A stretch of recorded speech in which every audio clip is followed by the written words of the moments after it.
Welcome back everyone. This is Ma'am Shomi welcoming you once again to our channel Study English with Momita and Shomi. Here we begin ISC Semester 2 Literature in English syllabus. In this video, I will explain Matthew Arnold's Dover Beach. Matthew Arnold was an English poet and cultural critic whose work remains amongst the best known of 19th century English poetry. He is sometimes called the third great Victorian poet along with Alfred Lord Tennyson and Robert Browning. According to Sir Edmund Chambers, Arnold's poetic vision is characterized by its simplicity, lucidity and straightforwardness. The poem Dover Beach, written in 1867, is a dramatic monologue. What is a dramatic monologue? In a dramatic monologue, only one character speaks. The character tends to direct his emotions toward a listener who is either inferred or existing. And this poem presents the ephemeral human feeling of sadness through the image of the sea. We have the sea imagery. Sea as a symbol is very important in this poem. The poet expresses his view that the despair, hopelessness and frustration in the world is due to the decline of religious faith. The poem is marked by an elegiac tone, so the predominant mood of despair and gloom pervades throughout the poem Dover Beach. Dover Beach, stanza 1. The sea is come tonight, the tide is full, the moon lies fair, upon the straits on the French coast, the light gleams and is gone. The cliffs of England stand, glimmering and vast, out in the tranquil bay. The sea is calm tonight, the sea that is the English Channel. The sea is calm and quiet, and the sea is at full tide, and it is bathed in moonlight. The poet stands on the Dover beach and observes the English Channel. Arnold begins Dover Beach by giving a description of the setting in which it is taking place. It is clear from the title that the beach in question is Dover, on the coast of England. So the poem the poem evokes a picture of tenderness and beauty, visual imagery.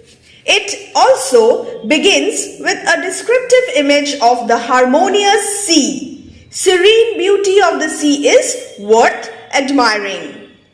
Gleams and is gone, alliteration, and then we have gleams and is gone, the cliffs of England stand, glimmering and vast, alliteration once again. The first line describes the sea as calm at high tide, and this description is reiterated again in line number 1, 2, 3, 4, 5. Line number 5, the tranquil bay. So, in the poem, in the beginning, the sea seems to represent stability, balance and poise. The speaker is able to see across the channel to the front side of the water. The lights on the far coast are visibly gleaming, and then they disappear, and the cliffs of England are standing by themselves, vast and glimmering in the bay. The image of land suggests its solidity and greatness. Indeed, the poem's first few lines suggest that both the sea and the land represent strength and stability. The meaning of the word gleams is faintly shines. Now, I hope you remember the definition of dramatic monologue. Come to the window, sweet is the night air. Here, the poet is addressing his lady love. He asks his lady love to come and stand near the window and watch the calm, quiet beauty of the sea and also enjoy the fragrance of the night air. Only from the long line of spray, long line, an alliterative expression. What is spray? Spray is water sent through the air in tiny drops. Only from the long line of spray where the sea meets the moon-blanched land. What is moon-blanched land? land made white by moonlight.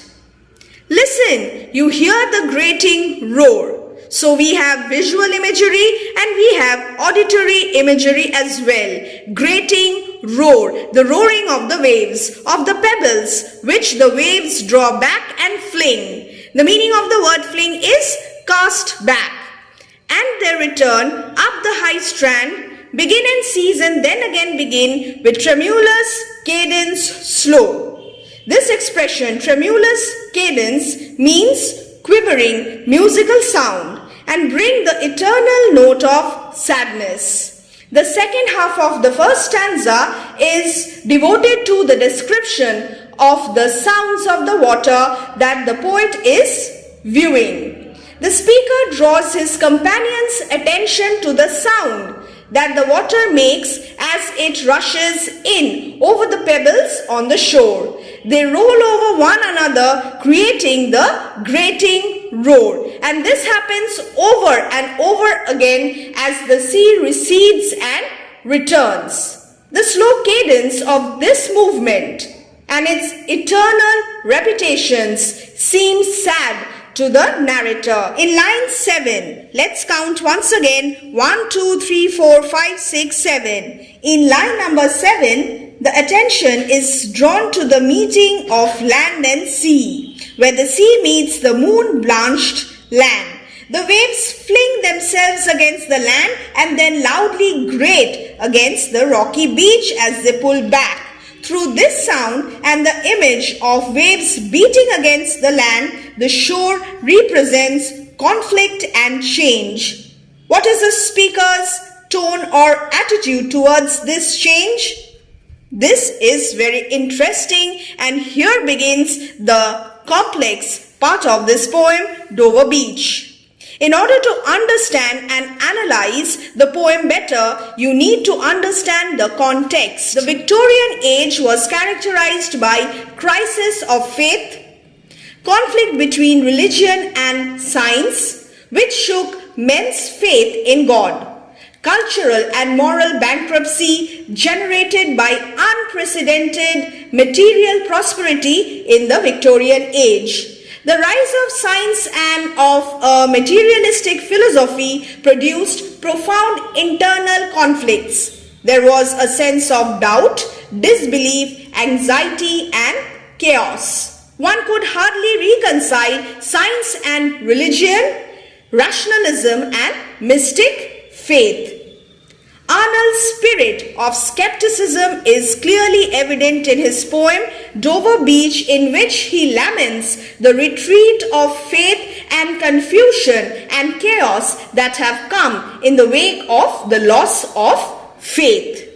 Descriptions of the sea and the sound of pebbles on the beach are lyrically beautiful at first, but later they signify the eternal note of sadness. Now this sudden intrusion of sadness refers to the speaker's own sense of loss. Here again we have another duality, light and dark. For Arnold, the loss of religious faith is closely tied to and symbolized by the lack of light in the world. In the very first stanza itself, we find that both the land and the sea reflect the light, but it is the dim light of the moon, not the bright light of the sun. The brightest light of day has already gone, and the pulsation of light from the French shore first gleams and then it is gone. It is very clearly mentioned here, gleams and is gone. So the flickering light represents the French coast with its flickering lights, represent the flickering of faith in religion. The grating roar of the pebbles signify the violent scream of the people in a chaotic world, and the perpetual movement of waves symbolize monotony and despair. This loss of light foreshadows the meaning of stanza 3, in which Arnold describes the decline of faith and laments its loss. So we have again another figure of speech, and what is it? Foreshadowing. Another figure of speech is pathetic fallacy. It is a figure of speech in which objects are attributed to human emotions. This is observed in the poem when the continuous and endless movement of the sea waves that sucks and flings back pebbles is attributed with an eternal note of sadness that can be experienced by humans. So keep this in mind. The figure of speech is pathetic fallacy. The sea takes on additional symbolic meanings. Its repeating cycles, the rise and fall of tides, the advance and retreat of the waves evoke eternity. They begin and cease and then begin again, creating an eternal pattern. Keep this in mind, eternity and an eternal pattern. To Sophocles, this rhythm symbolized the perpetual rise and fall of human misery. Now coming to stanza number 2. The second stanza is much shorter and relates the world in which the two characters are into the larger picture of history. The poet imagines that Sophocles, the famous Greek tragedian, must have experienced the same melancholy feeling when he stood on the shore looking on the Aegean Sea. The rushing of the waves on the shore and the withdrawal of the same from it with the long melancholy roar must have reminded Sophocles of the alternate rise and fall of the tide of human sorrow. Arnold here is hoping to bring to the reader's attention the universal experience of misery that all throughout time we have lived with. This short stanza ends with a return to the present as the speaker states that we too are finding these same emotions in the sound. Tonight, the poet and his beloved hear the same quivering musical sound produced by the ebb and flow of the turbid waves of the northern sea, that is the English Channel. And this sound charges their mind with the thought of human misery. These lines illustrate Arnold's characteristic attitude to the sea, which was for him the one element which produced in him the sense of isolation of man from man. Again, keep this also in mind. Arnold's characteristic attitude to the sea, which was for him the one element which produced in him the sense of isolation of man from man and the wretchedness of human destiny. Now, let me explain the figure of speech here. We have allusion, A-L-L-U-S-I-O-N. Sophocles was one of the most celebrated Greek tragedians. His famous plays are Oedipus the King, Electra and Antigone. His plays are deeply pessimistic and picture the ebb and flow of human misery. His presentation of life is marked by irony, which has been called Sophoclean irony or tragic irony. The sea of faith was once too at the full and round earth's shore, lay like the folds of a bright girdle furled, but now I only hear its melancholy long withdrawing roar, retreating to the breath of the night wind down the vast edges, drear and naked shingles of the world. Now the sea of faith, an example of metaphor. What is sea of faith? Faith is compared to sea, at the full. The meaning is, men had unquestioning faith in religion, and this religious faith was the source of their inward happiness. But now, people are having a doubt regarding their religion. A conflict between religion and science, as discussed just a little while ago. The meaning of girdle is belt, and furled means enclosed or covered.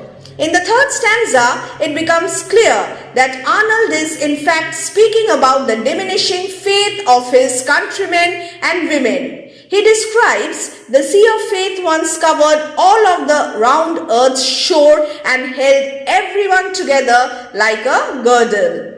But now, this time has passed. The people are no longer united by a common Christian faith in God. The comparison that has been crafting between the drawing away and coming in of the sea is now made clear, as the speaker says there is no longer any return. The sea is only receding now, melancholy and long. It is retreating from England and from the rest of the lands of the earth and leaving the people exposed, naked shingles of the earth. Down the drear means below the vast, desolate shores of the sea. Naked, bare, shingles, pebbles left on the sea shore. And what is the meaning of "and naked shingles of the world"? The meaning is doubt, joylessness, etc. With the withdrawal of faith from the world, men have lost all joy of life. Our love, let us be true to one another, for the world which seems to lie before us like a land of dreams, so various, so beautiful, so new, hath really neither joy, nor love, nor light, nor certitude, nor peace, nor help for pain. And we are here on a darkling plain, swept with confused alarms of struggle and fight, where ignorant armies clash by night.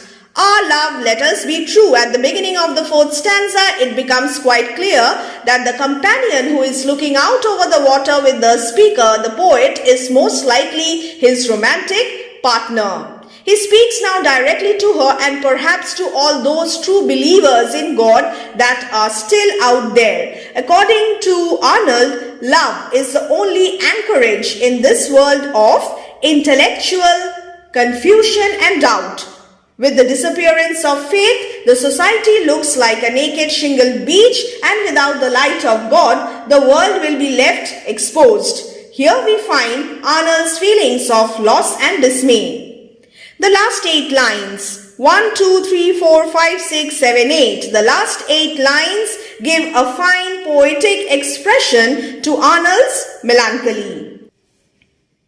Addressing the lady love, the poet says that in this faithless world, they should be faithful to each other. Constant love can alone bring them peace and comfort. These lines also reveal Arnold's stoicism. In spite of the loss of religious faith, he does not lose his heart, as he still finds consolation, a haven of rest and peace in true love. So, these 2 lines, we find Arnold's stoicism. And then the last 8 lines. Let us analyze the last 8 lines. The poem concludes with a pessimistic outlook on the state of the world. As the people are suffering around the world on a darkling plain, confused and fighting for things they do not understand, real suffering is going on and faith is slipping away. The poet is standing near the Dover beach, we all know that. And the poet addresses his lady love and says that the world which appears to be a dreamland of beauty and romance has really no joy, love, hope, peace, certainty or relief from pain. As a result of which, he compares the world to a battlefield, a darkling plain. So the moon-blanched land, the calmness of the beginning, is now replaced by darkness, bleakness, a darkling plain. Here, the whole battlefield is full of the confused noise of men and clatter of arms. It is dark, and the fighting armies cannot see each other, nor do they know what they are fighting for. Similar is the case with men in this world. They are striving hard without knowing what they are striving for. They are in the dark about the purpose of their life. The world is full of din and bustle and knows no tranquility. Do you remember the tranquil bay, the calmness of the sea? Here, the calmness is replaced by lack of tranquility. As already discussed, this poem is a poem of duality and we have opposites. The calmness replaced by the chaos and confusion in the world. The pessimism of these lines can hardly be paralleled. We also have other figures of speech here. Our love, let us be true. Love, let, alliteration. And again we have to lie before us like a land of dreams, alliteration. For the world which seems to lie before us like a land of dreams, this is again an example of simile. The world is now like a land of dreams and illusion. We have another very important figure of speech and that is anaphora. What is anaphora? It is a figure of speech in which words or phrases are repeated at the beginning of each sentence, paragraph or stanzas in a sequence. The examples: so various, so beautiful, so new. Repetition of so.